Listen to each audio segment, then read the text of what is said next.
Welcome to the Entrepreneur's Corner with Ruthie Q. We are back with Armand, king of Paving Great Futures, for part 2. Stay tuned. Tell me, are you only targeting inner city, or what is define your target?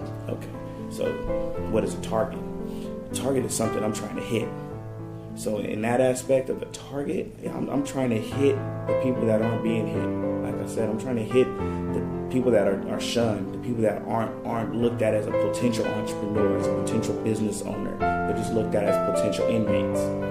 They're looked at as, already classified as a thug, a gangbanger, a ratchet. There's already this classification that's on these people. So yeah, that's my target. That's our target, although we do not deny anybody. If someone seeks us out, we close no doors to nobody. But my target and who I want to help the voiceless. I want to help the ones that don't have the help. A lot of other people, there's organizations up to Yazoo. There's all kind of different groups and entrepreneur trainings and different things out there. There's college for people that see and have those opportunities. I want the people that never have those opportunities. Where did you get this idea that you wanted to be an entrepreneur? Like, where does your drive come from? Work for somebody if you have to, but you want to create your own. And as I got older, the streets are so appealing and so attractive. My father ended up not being there. My parents split. The street life attracted me. But what was instilled in seeds that were planted early on in my life, they never went away. So I was always different. And I believe God was building me for the work that I do today. So the entrepreneur bug was planted early. A lot of people don't have that opportunity, although naturally they could be a great entrepreneur, but that seed was never planted, harvested, so. Now, Armand, tell me, from the very beginning of Paving Great Futures, how did you execute that idea? I know that your mission is so powerful, but how did you execute that idea? How did you go from street life to successful entrepreneur? What was your execution like? Well, the transition previously happened previously to starting Paving Great Futures. I'd already been in transition.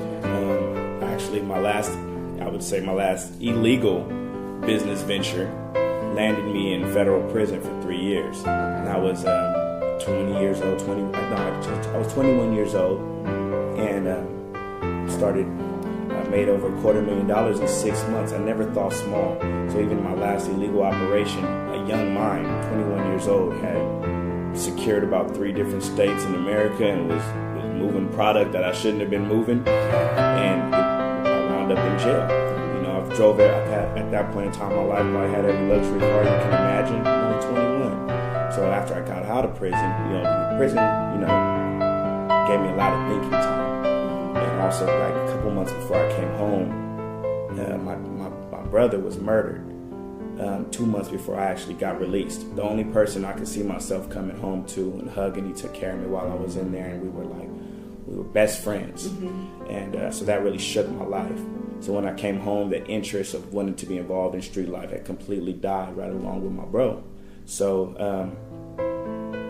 I came home, and luckily I had an older friend, mentor, that was also in the restaurant industry with me as a kid too. And he opened up a restaurant. So when I came home, I not only came home to a management position at the restaurant, working into ownership, but also he had a house for me. This is immediately. So I never had that window to mess up. This was really, I would say, the birthplace of what we do now. Okay. But I didn't realize that at the time. Someone there that I listened to that had these things where you didn't have time to mess up. And I didn't come in just working dishes or something. He put me immediately management, so knew my qualities, and you're about to be the owner. I'm going to leave. This is going to be yours. Successful restaurant and a house. So I didn't have to worry about where am I going to sleep, what am I going to eat, where am I going to work. All right. Now, define leadership. Leadership is Leadership is taking on a problem, not running away from it. Leadership, that question, that's a deep one, but at the most of it, I think every leader that I've ever seen and recognized was the person or people that did not run from a problem. They recognized the problem, they recognized the issue, and they went after it rather than running from it. Typical people, problems, they duck, they move, they want to avoid it. Now, Armand, where do you see your organization in the next 5 years? Next 5 years, I see us starting a city within a city. Okay. Of entrepreneurs that we groomed, taught them what to do, and now we can start improving our community here in San Diego. Okay, just San Diego or around the world? We think global, okay? And what we're doing here, I think San Diego is the perfect arena for us to get our operations completely down, figure out how the kinks, what to do, what not to do, and then take this package and go teach other people in other major cities and establish Paving Great Futures or something else. It's not about the name, it's about the work. So we want to see this Chicago, LA, Memphis, anywhere this model can be duplicated. Tell me, what is the single most important decision that you've personally made that has contributed to your success? Realizing that everything I learned in the streets can be used in a positive light. I know that in entrepreneurship, sometimes it gets so rough, and sometimes you feel like, I can't do this anymore because of whatever happens. Entrepreneurship, there are failures, and I believe the failures are kind of that roadmap to success. But tell me about a time that you were operating your business, your organization, and you felt like, this is too much. I can't do this, or I can't do this without help. Tell me about a time where you almost felt like that you wanted to give up, and tell me what you did instead. There's no such thing as a failure.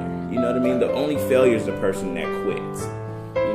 They're all learning experiences. Right. I've never failed. I just learned, got better, got sharper. One of the things that entrepreneurs suffer from, they have these grand ideas, they have this dream, they have their goals, they've written them down, but sometimes they just don't have any money to make that happen. What ideas or what advice can you give to an entrepreneur that has everything except cash flow? What ideas can you give to them? It does not take money. It takes your mind.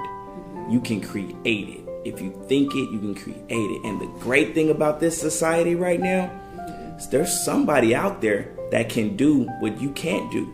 Your job is to find them, period. Absolutely. Once again, this has been Ruthie Q with the Entrepreneur's Corner, and I've been sitting with Armand King of Paving Great Futures. Make sure you join us for part 3 of this amazing interview.